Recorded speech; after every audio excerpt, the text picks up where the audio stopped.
Anthony, I think, I mean, I want to tell you, as someone who is a New Yorker, has been a New Yorker for a long time, I only recently moved from there.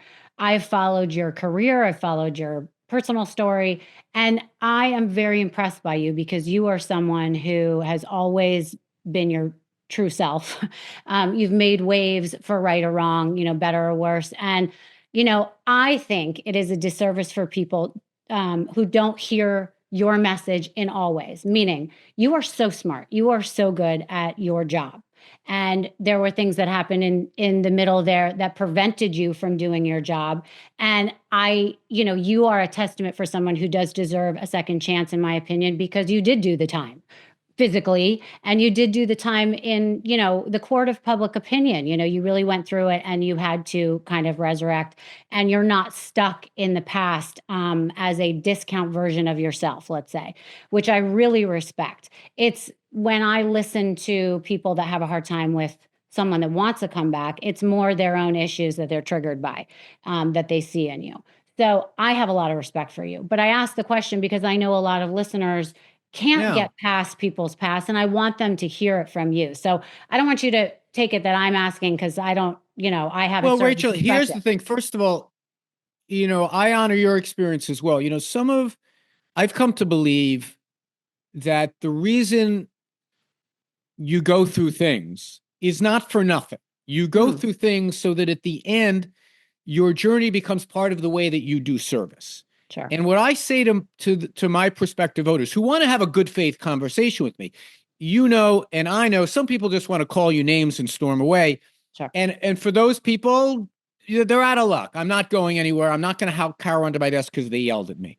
But for many people, for many people, I say, don't vote for me in spite of the journey I've had. Vote for me because of it. That Mhm. if one of the things I'm going to make an argument for here, that the same level of getting knocked down and getting back up is a metaphor for many people's lives. It's a metaphor for our city. It's a metaphor for our country. And it's also, I want people to see it as an indicator of what kind of advocate I will be for them, Mm, right? All of us go through things. We're all, like I like to say, we're all like the stock market. We don't go up or down, we go up and down, and we hope at the end of the day we're a little bit better off. mm, And I think people understand it. We're all, I don't know what your faith is. We all have as part of our faith the notion of suffering, mm. right? And the value of what it's supposed to be at the end. And what the suffering is supposed to be for something. I believe that I'm intended to be at this exact spot, talking to someone like you about these things in an honest way, because maybe win or lose in an election, that is a way that you and I are being of service to people that might listen to this and say, you know what? That I learned something in that conversation that gave me the ability to get up. And I'll tell you this, Rachel, you and I are very blessed. We've been through shit, but compared to what a lot of people go through, that's not suffering. Even me, who literally lost my freedom, I lost my family, I lost my son for 18 months and 5 days. It's still nothing compared to what a lot of people go through. I agree. I agree. I appreciate you saying all that. I do want to ask you a question because I think it's interesting your perspective. We hear a lot about prison reform, things going on in prison. You've been to jail. I'm curious. I haven't heard you talk much about your experience. I interviewed Rod Blagojevich. He talked a lot about what it was like in prison. Did you learn anything from it? Was there anything interesting that you're taking from that experience going forward? Yeah. So, yeah. And I talk about this a little bit on the radio when people want to talk about it because I think it's important. I had a little bit of a different experience than Rod. Rod was in a camp. I was in a medium security. Like it was very important. My story needs to we understand my story. That many elements of the criminal justice system we're trying to make an example, and I don't say that in the negative sense. There is this notion that the higher the monkey climbs, the more you can see his ass. That you become a target. We learned that with Donald Trump, other people, and I understand that's part of the deal. That things that I was imprisoned and charged with things that had never been prosecuted. I was charged and imprisoned for obscenity. It's like never prosecuted. But part of Mhm. it is I was sent to a medium security prison, and even that as opposed to a camp or a low security prison. Even that I considered part of the reason I was going on this journey, so that I can meet the men inside there. And here's what I've kind of come away with is that for most of the people inside, and I was in a federal prison, most of the people inside, they would have learned their lesson, would have been sufficiently punished for half the time they were sent away for. I met guys who were doing 20 years that, believe me, after 10, they had gotten the message and were probably not going to be doing any more crimes. But it's also a community like any others. You had assholes. You had people that were genuinely seemed like decent people who had just made a wrong turn. You had people in there who you can tell were never going to be able to function in society because they couldn't even function in that environment. Right. And for that reason, because it was a community like in many ways any others, I was able to survive. I would not recommend it. And it took every bit of my skill, and it wasn't always a safe environment. But I can tell you this notion of taking people and throwing them away and discarding people for decades and decades at a time, it might make us feel good at the moment, and it might just feel, all right, justice has been served. But having experienced these things up close, it's unnecessary. And I think it's very often excessive. And I'll say something else. You also see people inside who just got caught up in a societal moment where 3 strikes and you're out. And before you know it, we're like the prisons are full with people who had basically drug charges. And so it served as a deterrent. It serves, but it doesn't serve in any way. It's not proportional for most of the people I met inside. Right. So interesting.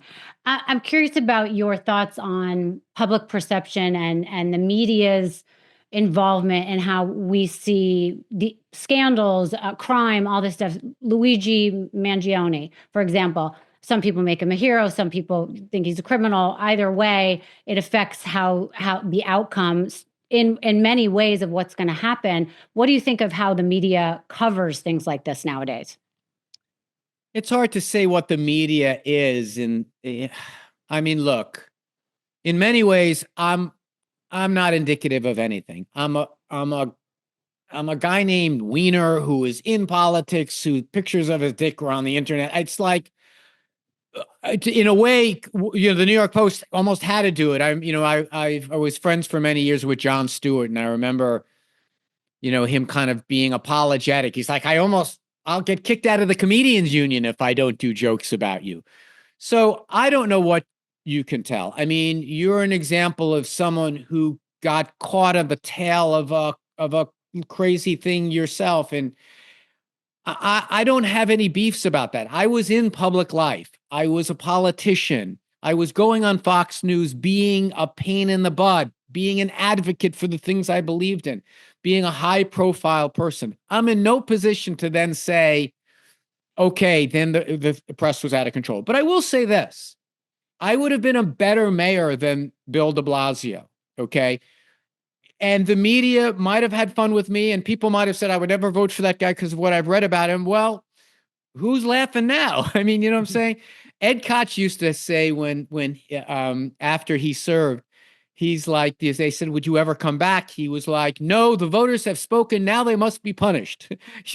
So it's for someone else to decide. I mean, I am, like I said, in many ways, I'm a Roystadt. People have different experiences. A whole documentary, I never saw it, but a whole documentary was made about how the media kind of sunk their teeth into all of this. All I know, one of the things I would say, and I'd be interested in hearing what you have to say about this, as someone who's been in the toss and tumble and dispose cycle of media scandal, I have a lot of empathy, a lot of rachmanis for people who are now, when I will read about people who are in these things, I'm not so quick to draw conclusions about what people are like based upon what the New York Post tells me or about what I read online. I am much more, I have much more empathy for the idea that everyone has a story, and very rarely is it what we read in the paper.